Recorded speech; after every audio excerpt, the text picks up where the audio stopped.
આ જે પોલીસના આર્ટિકલ્સ, પોલીસના યુનિફોર્મ કે પોલીસ જે પણ વસ્તુ રાખતી હોય, જે પણ આર્ટિકલ્સનો ઉપયોગ કરતી હોય, આઈ કાર્ડ હોય, એમના વસ્ત્ર હોય, એમના કેપ હોય, એમની ગન હોય, એનો જો દુરુપયોગ કરે એના માટેની આપણી BNSની કલમ 205નો ઉપયોગ થાય છે. ફ્રોડ્યુલન્ટ યુઝ ઓફ ગવર્મેન્ટ ઓફિસર્સની કોઈ પણ વસ્તુ, આર્ટિકલ, કપડાનો ઉપયોગ કરો. આવી રીતે અમારા ધ્યાને ઘનશ્યામભાઈ સંઘાણી નામના વ્યક્તિ છે કે જે આ ઇસમ વડોદરા CP કચેરી છે, પોલીસ કમિશનર સાહેબની કચેરીમાં આવી ગયેલા અને પોતાની ઓળખ આપતા હતા અને એમને અલગ અલગ પોતાના આઈડેન્ટિટી કાર્ડ બતાવેલા કે હું પ્રેસનો માણસ છું, CBIનો માણસ છું, CID ક્રાઇમમાં પત્રકારત્વ કરું છું. આ તે બધાના એના કાર્ડ એને ભેગા કરેલા. એટલે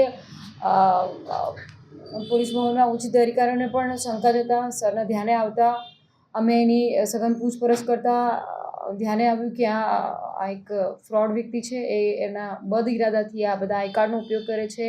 એની ખોટી ઓળખ પોલીસના સંઘ સાથે સંકળાયેલા કર્મચારી તરીકેની આપે છે. Is not as a police નથી આપતો, પરંતુ હું પ્રેસનો માણસ છું, હું આવી રીતે CBI સાથે સંકળાયેલો માણસ છું, હું પ્રેસ મીડિયાનો માણસ છું. એટલે પ્રેસનો ઉપયોગ કરે પણ CBI દ્વારા એસાઇન કરેલો હોય તો દિલ્હી ક્રાઇમ દ્વારા કરેલો, એવી રીતે એની પોતાની અલગ અલગ ઓળખ આપી અને માણસોને અને બધી એજન્સીસને પણ છેતરવાનું કામ કરતો હતો. તો એના વિરુદ્ધમાં અમે BNSની કલમ 205 હેઠળ ગુનો નોંધી અને એના વિરુદ્ધમાં કાયદેસરની કાર્યવાહી કરેલ છે.